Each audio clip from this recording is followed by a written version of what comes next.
cuanto al éxito de Judas Priest, gran parte de su aclamación la lograron en los Estados Unidos. En Londres, la escena del heavy metal continuaba escondida en las sombras. There were loads of metal fans in Britain who felt disenfranchised.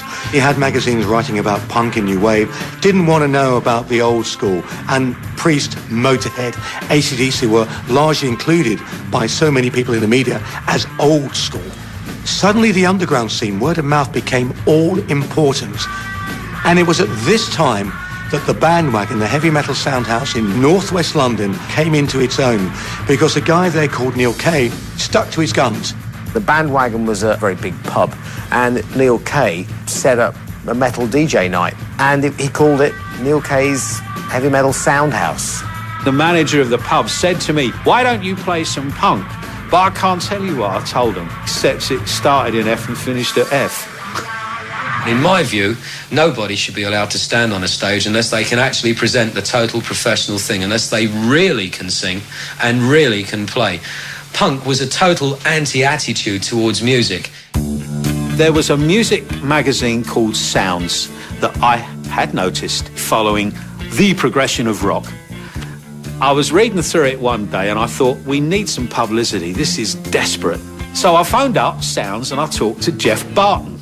And I said, I have got a heavy metal discotheque. We call it a sound house because the word discotheque sucks. Get your butt down here. I promise you nothing but severe pain of the ear. And I will melt you if you've got the balls to come and see us. Hard rock, heavy metal, heavy rock, whatever you want to call it, was my favourite form of music. And I just thought it needed somebody to speak out about it. He did a double-page expose right in the centre of Sounds the next week. All hell broke loose. It was as if the floodgates had opened.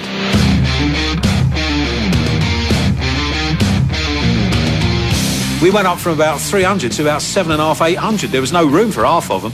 They were all outside on the roundabout, on the green, everywhere. You had kids in denim jackets full of patches, T-shirts that went from Motorhead to Judas Priest to AC/DC. You kind of felt part of a community. You felt very, very special.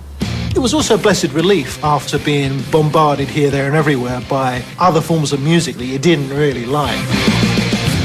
We knew we'd established the craziest place on God's earth for rock and roll. You had these weird, crazy things happening.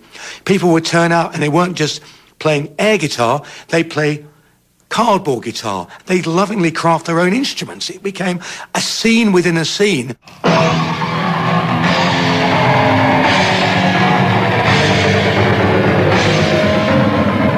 Rob Loonhouse.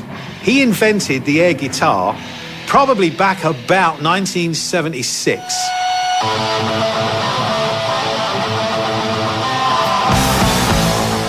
Rob Loonhouse was a regular patron of the bandwagon in Kingsbury. Mad as a hatter. Absolutely mad as a hatter. Just an incredible character.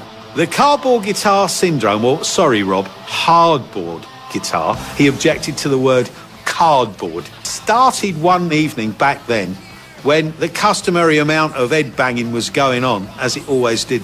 Rob shoved his way forward. The next thing I see is this tall bloke, thin with a beard, and he's standing there with a hardboard guitar, and he's using it, and he's looking so good, I really believe he's playing it.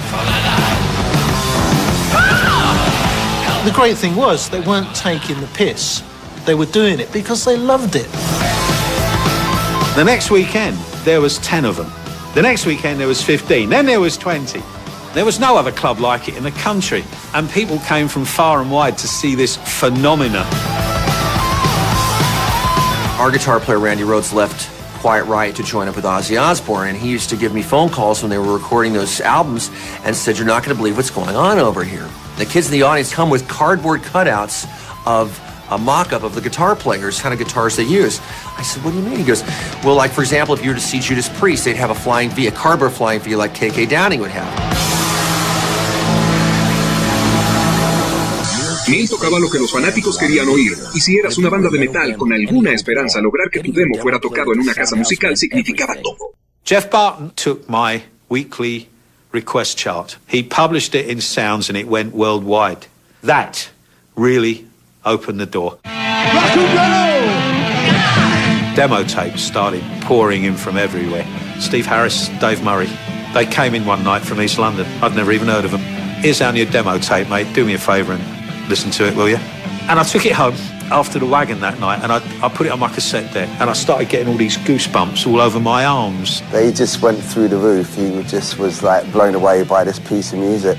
I listened to it, and it was the best I'd ever heard. Neil Kay started to play it. People at the bandwagon were listening to it. And, wow, this is amazing. This is great. This is a demo? Surely not. These were songs that you could headbang to, you could wave your fist to. That was Iron Maiden's demo tape.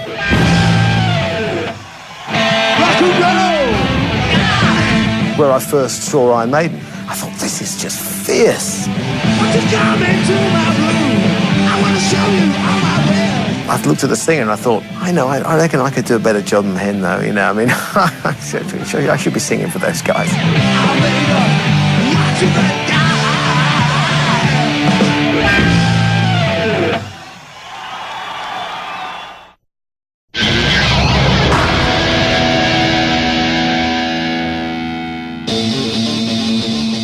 El club del bandwagon al noroeste de Londres se volvió el epicentro espiritual de la naciente subcultura del heavy metal.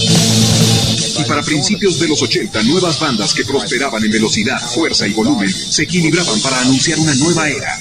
The new wave of British heavy metal was just really a term we invented in the office one afternoon. There were a lot of young, exciting British rock bands coming out of the woodwork, coming out of the metal work, if you like. What I didn't realise at the time was how many of them there were. There was Samson, Savage, Diamond Head, Venom, Angel Witch, Saxon, Fist, Tank, Girl School, the Tigers of Pantang. But only a few lasted a few years and had a career out of it. A lot of those bands really didn't make much of a dent over here. Pretty much it was Iron Maiden and Iron Maiden and Iron Maiden. Gracias a su legendario demo, Iron Maiden desarrolló rápidamente una leal adhesión y una reputación como la banda del pueblo. They were guys who had all honed their chops in bar bands. They knew how to play their instruments really well. They were actually offered a record deal in '76 if they'd shave their heads into mohawks and play punk music. Well, they stuck it out in the London club scene for a few years, said, I think we've got a good thing going. We're going to stick with the Iron Maiden plan. See you in 5 years. Iron Maiden esperó pacientemente hasta que recibió una oferta de disco que les permitía conservar su imagen. Irónicamente, cuando lanzaron su primer álbum autotitulado, en 1980, inmediatamente tanto críticos como fanáticos vieron una relación entre Maiden y los elementos punk que despreciaban.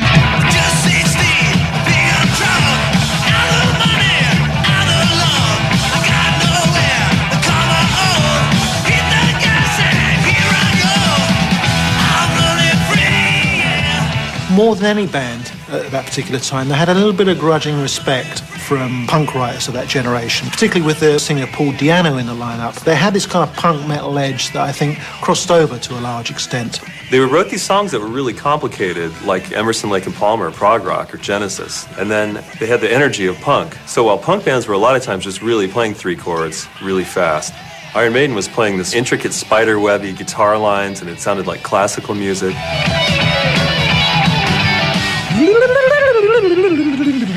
Like there's a lot of that in there. It's very noodly.